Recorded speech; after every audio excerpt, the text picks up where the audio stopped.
Bonjour à tous, bienvenue sur la chaîne Cryptosonic. Alors aujourd'hui je vais vous expliquer une petite analyse suite à une demande sur le Discord. Je vais tenter de vous expliquer comment j'analyse le marché pour savoir si effectivement mon TP va bien venir se faire fil ou pas, ou si je dois intervenir.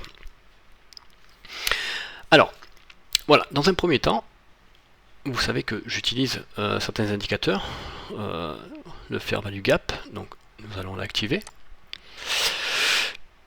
et les order blocks que l'on activera sûrement après, pour nous donner une autre analyse. Alors, je m'adresse à la personne qui, je pense, va se reconnaître. Donc, son TP se trouve sur un bot short, donc à 121,91. Son dernier safety order se trouve à 135,98, donc j'ai tracé ces deux lignes. Suite à une petite erreur qu'il a commis en créant son bot, son entrée s'est trouvée ici en short alors qu'elle n'aurait pas dû, donc du coup forcément son trade est pas bon, il est parti à la hausse, mais ce que l'on peut remarquer à l'instant T, c'est deux choses. Alors, vous voyez ici toutes ces zones rouges. Je vais vous les marquer un peu plus foncé.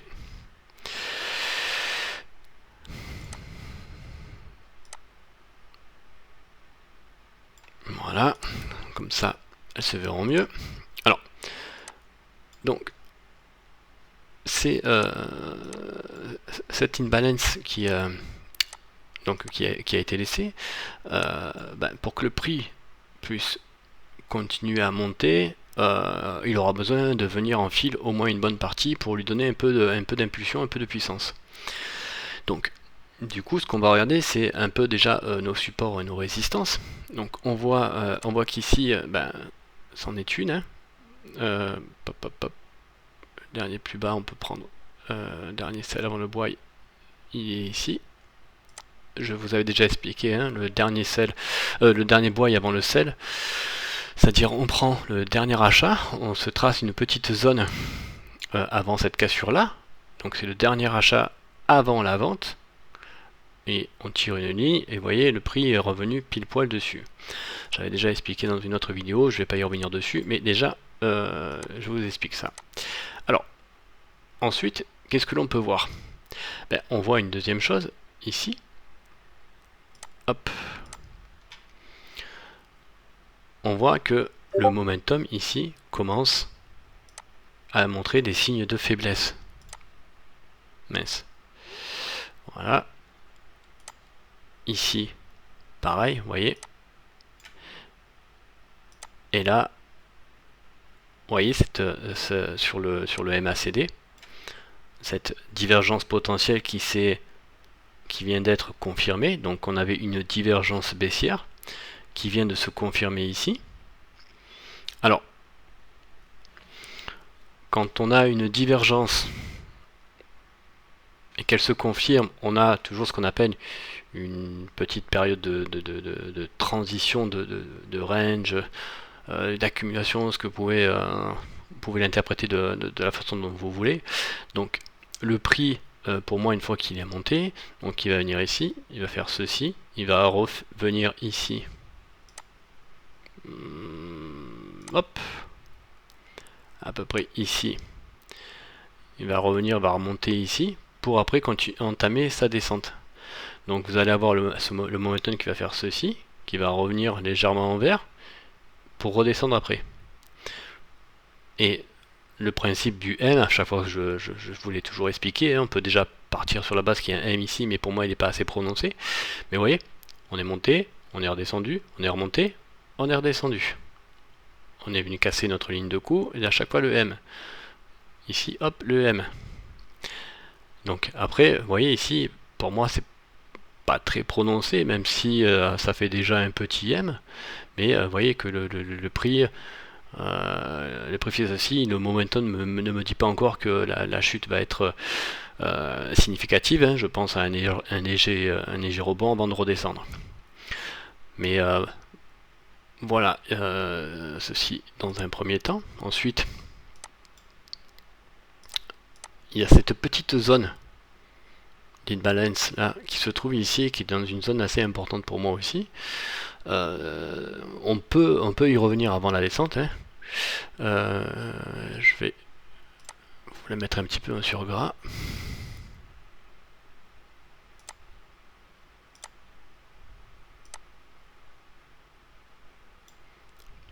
Voilà, comme ça on voit bien ces zones là. Donc je parle de celle-ci, hein. Voilà. Donc il se peut que le prix vienne chercher cette imbalance là avant de redescendre. Au vu du momentum à l'instant T, je ne pense pas, hein. Là ici on était en surachat et on a commencé à faire le M pour la descente. Ici je pense que vous voyez sur la MA du RSI, on vient de le franchir à la baisse, donc je pense qu'à mon avis on va avoir une continuation baissière avec un tout petit rebond, mais je pense pas qu'on vienne le chercher. Mais quoi qu'il en soit, celui-ci reste pour moi quand même important. Si on n'y vient pas maintenant, on y viendra plus tard. Enfin, plus tard. On y reviendra incessamment sous peu, mais à l'instant T, le momentum ne me dit pas ça. D'accord? Donc une fois que j'ai regardé ceci, je passe en unité de temps supérieure, généralement 1 heure, et je regarde ce qui se dit et ce qui se fait. Donc, hop. Donc on a notre ligne. On a notre deuxième ligne là pour le dernier safety. Donc on regarde ce qui se passe. Vous voyez, ici on remonte, on monte, on descend, on est venu toucher cette ligne de coup, hein, vous voyez, hein, si je prends bien la zone, on vient bien sur le dernier bois avant le sel, hein. Ok, vous voyez. Donc du coup, là, vous voyez, le momentum commence à perdre, mais par contre, on nous dit une potentielle divergence haussière, ce qui m'amène à dire que ben, ceci, on remonte pour redescendre, pour bien faire son M. Voilà. Je pense pas qu'on descende tout de suite pour aller récupérer ce qu'il y a à récupérer. Et ensuite, on voit bien qu'en 1 heure aussi, ici, si j'enlève donc cette ligne jaune qui est la ligne de take profit, hein, vous voyez bien, on a une zone d'imbalance qui correspond pile poil au TP. Donc ce qui m'amène à dire aussi que on viendra chercher cette zone là.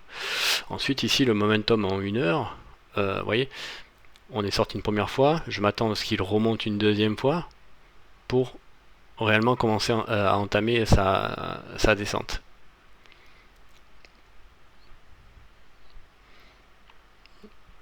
Voilà pour mon analyse. Ensuite, on peut revenir donc en 15 minutes. On met les order blocks. Et on voit bien que ici, on est sur un bloc de demande. Vous voyez, pas être plus clair que ça, en essayant presque d'affirmer qu'effectivement le prix viendra ici avant de pouvoir remonter. Voilà. Et vous voyez, je l'avais pas vu, je viens de le mettre maintenant. Vous voyez ici, là, on a cet order block là. Il est juste pas très loin de celui-ci, ce qui m'amène à penser que l'on vient ici, on le traverse pour venir chercher cette imbalance pour pouvoir redescendre et être rejeté par cet order block là.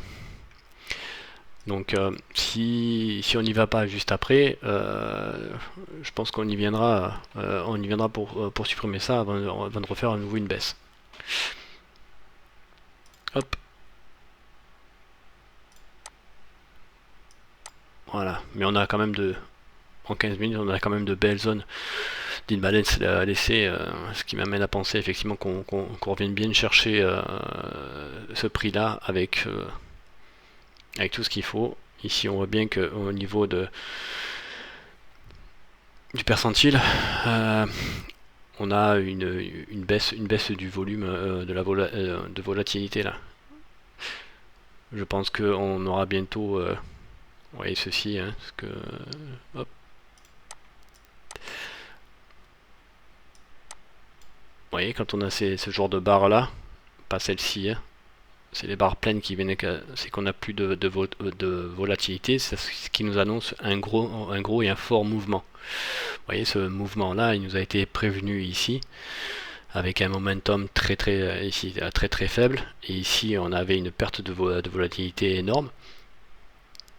Donc du coup, ce qui s'est passé après, ben écoute, vous voyez, on nous a prévenu, ben après, bam.